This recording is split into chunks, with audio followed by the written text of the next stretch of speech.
First of all good morning எல்லாம் வந்த எல்லாத்துக்கும். என் பேர் வினோத். நான் வந்து தூத்துக்குடி டிஸ்ட்ரிக்ட் தான், இங்கே பக்கத்தில் அண்ணா நகர் தான். நான் வந்து 12th வரை இங்கே ஏபிசி வீரபாகு மெட்ரிகுலேஷன் ஸ்கூலில் படித்தேன். ஒரு ஆவரேஜாக படிப்பேன், ரொம்ப சொல்ல முடியாது. ஒரு 75% அந்த ரேஞ்சு ஃபுல்லாக எடுத்துகிட்டு வருவேன். அப்புறம் 10th முடிச்சுட்டு இந்த மாதிரி வீட்டில் சொன்னேன், இந்த குரூப் எடுக்கிறேன் அப்படின்னேன். ஒன்றுமே சொல்லலை, எது வேணாலும் படி அப்படின்னாங்க. முடிச்சுட்டு 12th முடித்தேன். 12th முடிச்சதுக்கப்புறமும் காலேஜ் வந்து இந்த மாதிரி காலேஜ் பார்த்துருக்கேம்மா, போய் ஜாயின் பண்ணுறேன் அப்படின்னேன். எதுவுமே கேட்கல, போய் ஜாயின் பண்ணிடு, உனக்கு தோன்றதை படி அப்படின்னு சொல்லிட்டாங்க. 3வது காலேஜும் முடித்தேன். முடித்த பிறகு ஒன்றுமே வேலை கிடைக்கலையா, எதுவுமே என்கிட்ட கேட்டதே இல்லை இது வரைக்கும் வீட்டில். ஃபஸ்ட்டு எங்கள் அப்பா அம்மாவுக்கு ஃபஸ்ட்டு அதுக்கு தேங்க்ஸ் சொல்லிக்கிறேன். ஏன்னா எல்லார் வீட்லேயும் ஒரு இன்ஜினியரிங் படிக்க வச்சுருக்காங்கன்னா கண்டிப்பாக பல லட்சம் செலவாகும். அதை பற்றி எதையுமே யோசிக்காமல் நான் ஒரு 4 வருஷம் முடிச்சதுக்கப்புறமும் என்ன கேம்பஸில் எதுவுமே கிடைக்கலையா, அந்த மாதிரி எதுவுமே கேட்டதில்லை. அடுத்து நீ என்ன பண்ண போகிறா, இது மட்டும் தான் கேட்டாங்க. நான் வந்து ஒன்றுமே சொல்லலை, அப்படியே காம்படிட்டிவ் எக்ஸாம் ப்ரிப்பேர் பண்ணுறேன் அப்படி தான் சொன்னேன். ஆனால் எந்த எக்ஸாம் எதுவுமே சொல்லலை. அப்புறம் 21 முடிக்கும்போது லாக்டவுன் இருந்தது. லாக்டவுன் இருந்தனால அடுத்து எனக்கு என்ன பண்ணுறதுன்னு தெரில. கேம்பஸும் நம்ம போக முடியாது, காலேஜ் எல்லாம் முடிஞ்சிருச்சு. நான் வந்து டெய்லி கிரவுண்டுக்கு போவேன், காலையில் ரன்னிங் டெய்லியும் போவேன். அங்கே வந்து எப்படின்னா ஃப்ரெண்ட்ஸ் நிறைய பேர் இருப்பாங்க. ஒரு நாள் வந்து சுகேஷ் சாரை பார்த்தேன், அங்கே தான் கிரவுண்டில் தருவை கிரவுண்டில் வச்சு பார்த்தேன். நிறைய பேர் இன்னும் பேசிகிட்டு இருந்தாங்க. அப்போ தான் சார் எனக்கு தெரியும் ஃபஸ்ட் டைமு. அப்புறம் யாருன்னு கேட்கும்போது சப் இன்ஸ்பெக்டர் அப்போ தான் செலக்ட் ஆகிருந்தாங்க. அப்போ நிறைய பேர் அவங்க பேசிகிட்டு இருந்தாங்க. அப்போ அங்கே நிறைய பேர் என் ஃப்ரெண்ட்ஸ் இருந்தாங்க. இவங்க தான் அங்கே இருக்காங்க, சுகேஷ் சார் இருக்காங்க, நீ வந்து அவங்கள்ட்ட போய் ஏதாவது கேளு அப்படின்னாங்க. அன்றைக்கி பயமாக இருந்தது எனக்கு, பக்கத்தில் போகிறதுக்கே நான் போகல. அதனால் விட்டுட்டேன், அதுக்கப்புறம் எதுவுமே கேட்கல. அப்புறம் முடிச்சுட்டு அப்புறம் என் ஃப்ரெண்டு வந்து இங்கே ஜாயின் பண்ணி படிச்சுட்டு இருந்தான். இப்போ பேங்க் ஆஃப் இந்தியாவில் அவன் ஒர்க் பண்ணிகிட்டு இருக்கான். அவன் தான் எனக்கு சஜஸ்ட் பண்ணான், இங்கே வந்து சுரேஷ் அகாடமி இங்கே வந்து நீ படி, நல்லா தான் போயிட்டுருக்கு அப்படின்னாங்க. அதுக்கப்புறம் வந்து அட்மிஷன் போட்டேன். அப்பவும் வீட்டில் என்ன கேட்டாங்கன்னா, என்ன படிக்க போகிறேன்லாம் கேட்கல, என்ன உனக்கு தோன்றதை படி அப்படின்னு சொல்லிட்டாங்க. நான் வந்து கொஞ்ச நாள் டிஎன்பிசி ஆரம்பித்தேன், இங்கே வரல, ஜாயின் பண்ணலன்னா. முன்னாடி வீட்டில் வச்சே நம்ம லைட்டாக ஆரம்பித்து பார்ப்போம் அப்படின்னேன். எனக்கு ஒரு பெரிய வியாதி என்னென்னா, காலையில் படித்தா மதியானம் மறந்துடும். மனப்பாடம் பண்ணுறது வந்து சுத்தமாக வராது. அது வந்து அப்புறம் பிசி எக்ஸாம் நிறைய பேர் படிப்பாங்க, மேக்ஸ்லாம் அவங்களுக்கு சொல்லி கொடுத்துருக்கேன். அதனால அவங்க என்ன சொன்னாங்கன்னா, இந்த மாதிரி பேங்கிங் ட்ரை பண்ணி பாருங்கள், வேறு ஏதாவது ஃபீல்டு ட்ரை பண்ணி பாருங்கள் அப்படின்னாங்க. அதுக்கப்புறம் பேங்கிங் போர்ஷன்லாம் எடுத்து பார்த்தேன். அப்புறம் தான் இங்கே வந்து ஜாயின் பண்ணேன். ஜாயின் பண்ண பிறகு 22ல் ஜாயின் பண்ணேன். அப்போ தான் கொரோனா முடிஞ்சு ஃபஸ்ட்டு பேட்ச்சு. வந்து ஒரு 55 நாள் போச்சு. நான் ஒரு நாள் கூட லீவ் போட்டதில்லை. கிளாஸ் பேட்ச் வந்து ஃபுல்லாக அட்டன் பண்ணேன். அப்புறம் முடிச்சதுக்கப்புறம் ப்ரிலிம்ஸ் பேட்சுக்கு போனேன்.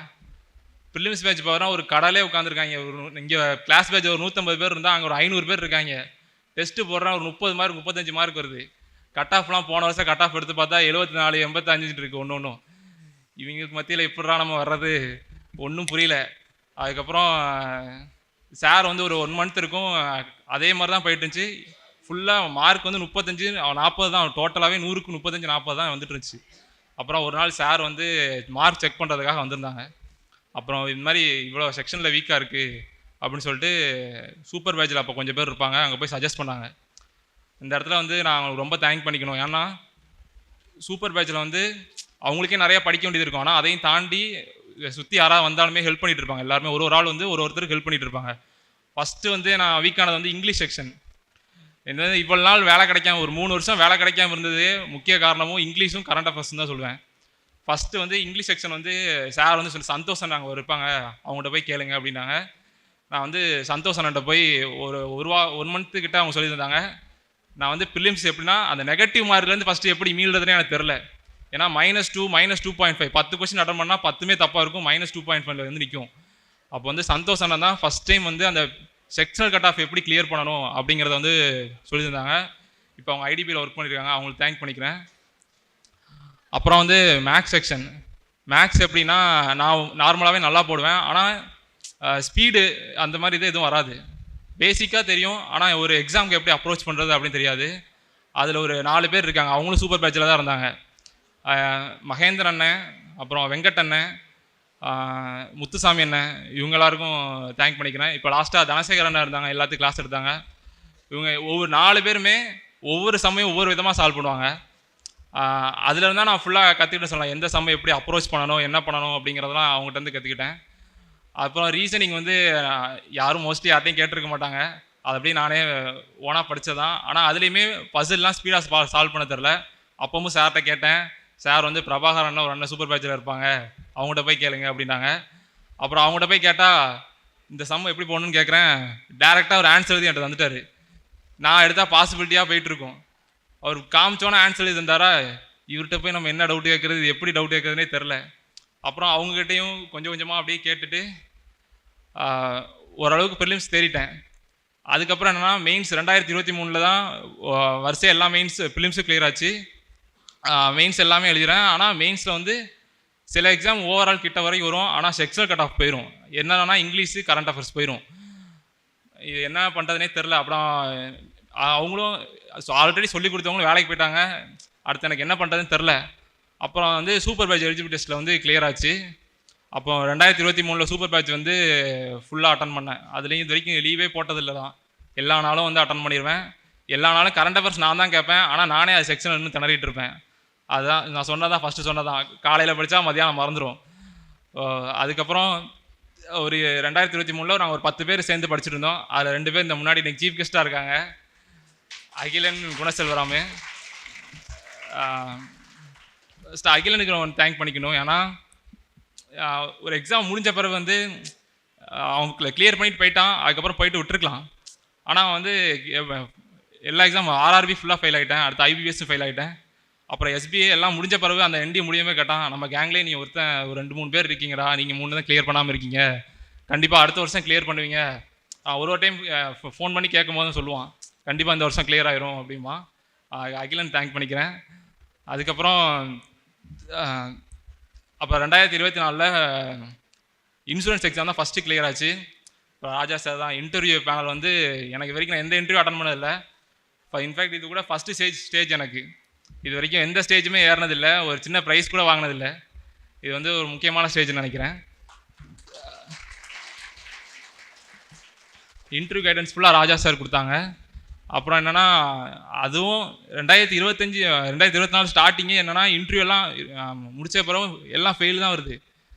அப்புறம் அதுக்கப்புறமும் ஒன்றும் புரியல, என்ன ஒன்றுமே இது எதுவுமே வராது போல நம்மளுக்கு, இப்படி இன்டர்வியூவில் வந்து எல்லாம் போயிட்டுருக்கே அப்படின்னு யோசிச்சுட்டு இருந்தேன். அதுக்கப்புறம் இந்த வருஷம் ஃபஸ்ட் டைம் வந்து மொதல் எக்ஸாமே எனக்கு கிளியர் ஆகிடுச்சு. ஆர்ஆர்பி கிளியர் பண்ணிட்டேன். அப்புறம் இங்கே இருக்க சூப்பர் லாஸ்ட்டாக ஒரு கேங் எல்லாம் கிளம்பிட்டாங்க. போனதுக்கப்புறம் வந்து அடுத்த கேங் அமைகிறது வந்து ரொம்ப கஷ்டம். 2வது வந்து ஓஜி கேங்னு ஒருத்தர் இருப்பான், அது வந்து பழனிசாமி ஒருத்தர் இருக்கான். அவன் ஒரு குரூப் ஃபார்ம் பண்ணான். நாங்கள் ஒரு 10 பேர் காலையில் உட்காந்தோன்னா சாயந்தரம் வரை இங்கேருந்து கிளம்பவே மாட்டோம். ஃபுல்லாக அன்னைக்குள்ளே ஒர்க்கை முடிச்சுட்டு தான், இன்றைக்குள்ளே காலையில் கொஷின் கொடுத்தாங்கன்னா அது ஃபுல்லாக முடிச்சுட்டு தான் அன்றைக்கி அந்த ஸ்டேஜை விட்டு அந்த இதை விட்டே வெளியே போவோம். நாங்கள் கிளாஸை விட்டு அன்றைக்கி தான் வெளியே போவோம். அன்றைக்கி எல்லா டெஸ்ட்டும் எல்லாமே போட்டு முடித்தா தான் கிளாஸ் ரூம் விட்டே வெளியே போவோம். ஈவினிங் உட்காந்து கரண்ட் அஃபேர்ஸும் முடிச்சுட்டு மறுநாள் என்ன இருக்கோ எல்லாம் முடிச்சுட்டு தான் கிளம்புவோம். ஸோ பழனிசாமிக்கு இங்கே தேங்க் பண்ணிக்கிறேன். இது வந்து எப்படின்னா நாங்கள் வந்து குணா வந்து இவன் கூட உட்காந்து ஃபுல்லாக படிச்சுட்டு இருப்பான். குணா தனியாக விட்டு கிளம்பிட்டான். என் கூட உட்காந்து அகிலன் படிச்சுட்டு இருப்பான், அவனும் விட்டு கிளம்பிட்டான். அப்புறம் நாங்கள் 2 பேரும் என்ன பண்ணுறதுன்னு தெரில. அப்புறம் நாங்கள் 2 பேரும் ஆரம்பித்தோம். இவங்க இந்த வருஷம் வந்து எங்கள் ஃப்ரெண்டாக நாங்கள் எல்லாருமே லாஸ்ட் இயர் ஃபுல்லாக நாங்கள் ஒரு கேங்காக ஃபார்ம் பண்ணோம். ஒரு 3 பேர் இருக்காங்க, கண்டிப்பாக அவங்க அடுத்த ஸ்டேஜ் ஏறுவாங்க. கண்டிப்பாக அவங்க இருப்பாங்க நான் நம்புகிறேன். எக்ஸாம் எல்லாமே நல்லா பண்ணியிருக்கேன்னு சொல்லியிருக்காங்க. கண்டிப்பாக அடுத்த ஐபிஎஸ்ல அவங்க இருப்பாங்க. அன்றைக்கி அந்த 3 பேரோட சேர்ந்து நாங்கள் நிற்போம்னு நினைக்கிறேன். ஃபஸ்ட்டு பழனிசாமி தான் சொல்லணும். ஏன்னா முடித்த பிறகு எந்த டவுட்னாலுமே யார் வந்து கேட்டாலும் இப்போ பழனிசாமிகிட்ட தான் கேட்பாங்க. ப்ரிலிம்ஸ் பேஜாக இருந்தாலும் சரி, மெயின்ஸ் பேஜாக இருந்தாலும் சரி, சலிக்காமல் சொல்லிக் கொடுப்பான். அவன் டெஸ்ட் போட்டுட்டு கூட பார்க்க மாட்டான், ஊழல் எதுவும் சொல்லிக் கொடுப்பான். இன்ன வரைக்குமே சொல்லிக் கொடுத்து தான் இருக்கான். இன்றைக்கி வரையும் ஸ்டடியால் போய் உட்காந்தனா 6 மணி நேரம் இருப்பான். எப்போவுமே எல்லாத்துக்கும் சொல்லிக் கொடுத்து தான் போவான். அந்த குவாலிட்டி வந்து இவன்ட்ட நான் பார்க்குறேன். இது வந்து யாருக்குமே அமையாது. தேங்க்ஸ், எல்லாத்துக்குமே ரொம்ப தேங்க்ஸ். எங்கள் வீட்டில் வந்து நான் தான் ஃபஸ்ட்டு கிராஜுவேட்டு. எங்கள் அப்பா வந்து இபியில் ஒர்க் பண்ணிகிட்டு இருக்காங்க. அம்மா ஹவுஸ் ஒய்ஃபாக தான் இருக்காங்க. என்கிட்ட வந்து எதுவுமே எதிர்பார்க்காம இவ்வளோ நாள் வந்து கூட நிறுத்திருக்காங்க. அது வந்து ரொம்ப தேங்க் பண்ணணும் எங்கள் அப்பாவும் எங்கள் அம்மாவுக்கும். ரொம்ப நன்றி. அனைவருக்கும் காலை வணக்கம். நான் ஒன்று சொல்லிக்கிட்டேன், நான் வந்து மக்கள் தொடர்பில் இருக்கிற ஆள். அதனால் நீங்களும் மக்கள் தொடர்புக்கு போகிறீங்க. அதனால் அனைவரும் வந்து மக்களுக்கு நன்மை செய்கிற ஒரு விதமாக நடந்து கொள்ளணும். அதான் முக்கியமானது. ஏன்னா நீங்கள் பாஸ் பண்ணியிருப்பீங்க, எல்லாம் செஞ்சுருப்பீங்க. இப்போ வந்து ஸ்டூடெண்ட்ஸை தான் பார்த்துருப்பீங்க. மக்கள் வந்து பல விதமாக இருப்பாங்க. அவங்க எப்படின்னா ஒருத்தர் ஒரு மாதிரி பேசுவாங்க, ஒருத்தர் ஒரு மாதிரி பேசுவாங்க. 5 விரல் ஒன் போல் இல்லை. அது மாதிரி அனைவருமே அப்படி தான் இருப்பாங்க. அதெல்லாம் ரொம்ப நான்லாம் கடந்து வந்திருக்கேன். அதனால சொல்கிறேன். நான் வந்து புதுக்கோட்டை மாவட்டத்தில் வேலை பார்த்துருக்கேன். விருதுநகர் மாவட்டம், இது கடைசியாக தூத்துக்குடி மாவட்டத்தில் வேலை பார்க்குறேன். ரொம்ப மக்கள் வந்து ஒவ்வொருத்தரும் ஒவ்வொரு விதமாக, அதாவது அவங்களுக்கு தேவைக்கு தக்கன பேசிக்கிடுவாங்க. அதெல்லாம் வந்து அவங்களுக்கு நன்மை செய்கிற இடத்துல நம்ம இருக்கிறோம். அதனால் நம்ம வந்து அவங்களுடைய நன்மையை கருதி அவங்க இருந்தால் தான் நமக்கு வேலை. அதில் அதான் முக்கியமானது. அதை புரிஞ்சுக்கணும். பேங்க்கில் வந்து அக்கௌண்ட் வச்சுருந்தா தான், கன்சியூமர் அக்கௌண்ட் வச்சுருந்தா தான் நமக்கு வேலை, இல்லைன்னா இல்லை. அதனால் நீங்கள் கன்சியூமரை வரவேற்று அவங்கள எப்படி சில பேங்க்லலாம் பண்ணுவாங்க, நான் பார்த்துருக்கேன். கேட்டு கரெக்டாக பதில் சொல்ல மாட்டாங்க. அதெல்லாம் இல்லாமல் நீங்கள் நல்லபடியாக பதில் சொல்லுவீங்கன்னு நினச்சி உங்களுக்கு எல்லாத்துக்கும் நன்றி சொல்லிக்கிறேன். நன்றி, வணக்கம். சுரேஷ் IAS அகாடமி, வெற்றியின்